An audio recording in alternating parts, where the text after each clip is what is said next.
Halo, kembali lagi di channel Literasi Indonesia. Kali ini aku akan membagikan beberapa tips konsisten atau rajin dalam menulis agar bisa mengatasi mager. Tapi sebelum menonton video ini lebih lanjut, boleh dong diklik tombol subscribe-nya terlebih dahulu. Oke, terima kasih. Nah, seperti yang aku katakan tadi, aku akan membagikan beberapa tips supaya tetap konsisten walaupun sedang lagi mager. Poin pertama, niat. Setidaknya punya niat dulu. Kalau mengawali kegiatan dengan niat, maka semua proses akan dimudahkan. Iya, beneran. Menjalankan kegiatan dengan niat, pasti semua akan berjalan lancar sesuai dengan apa yang kita mau. Poin kedua, tetapkan premisnya. Bagi yang belum tahu arti premis, bisa dicari di KBBI ya. Fungsi premis jelas sebagai panduan atau pedoman agar tidak lupa dan tidak keluar dari alur awal yang disiapkan sebelumnya. Berisi tentang karakter, tujuan tokoh, rintangan, dan resolusi. Menurutku, untuk membuat premis, minimal buatlah 1-2 kalimat yang setidaknya menggambarkan konflik utama cerita. Atau juga boleh tulis premis berparagraf tapi jangan panjang-panjang, nanti mirip seperti sinopsis. Jadi setengah halaman sudah cukup. Poin ketiga, tulislah sinopsis. Sinopsis ini menjadi peganganku selain premis. Sinopsis yang ditulis harus menonjolkan konflik inti yang muncul. Ditulis dari plot awal, tengah hingga akhir. Dan endingnya tidak boleh ditutup-tutupi ya. Walaupun endingnya sudah ada di kepala, tulis saja biar nantinya nggak lupa. Poin keempat, buatlah outline dari hasil sinopsis. Meski klise, tapi sangat membantu dikala sedang buntu. Jika sudah selesaikan tahap sinopsis, uraikan ke outline yang merupakan kerangka cerita. Jangan malas bikin outline, karena menurutku outline diibaratkan badan, sinopsis adalah kaki, dan premis adalah mata. Jadi, penting untuk menghindari plot hole dan untuk meminimalisir saat revisi sehabis cerita tamat. Poin kelima, jadwal menulis. Coba membuat jadwal seperti ini, supaya tidak lupa nantinya. Misal, menulis saat aktivitas kelar seperti selesai mengerjakan tugas dan sebagainya. Atau saat lagi punya waktu senggang, bisa tuh.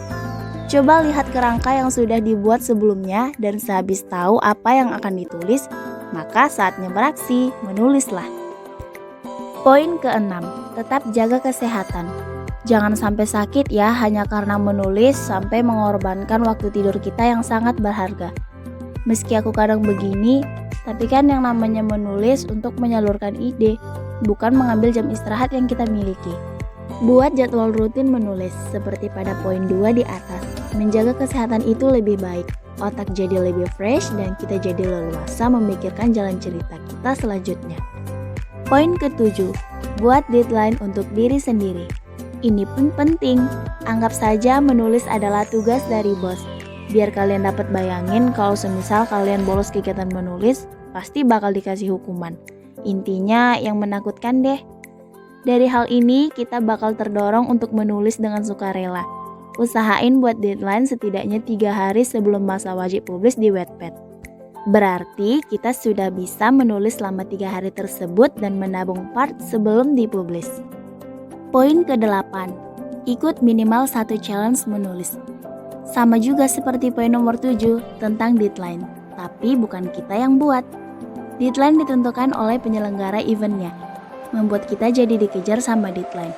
Jadi mendadak lancar deh menulis saat waktunya sudah mepet. Tapi nggak dianjurkan ya buat kalian yang memang nggak suka ikutan challenge.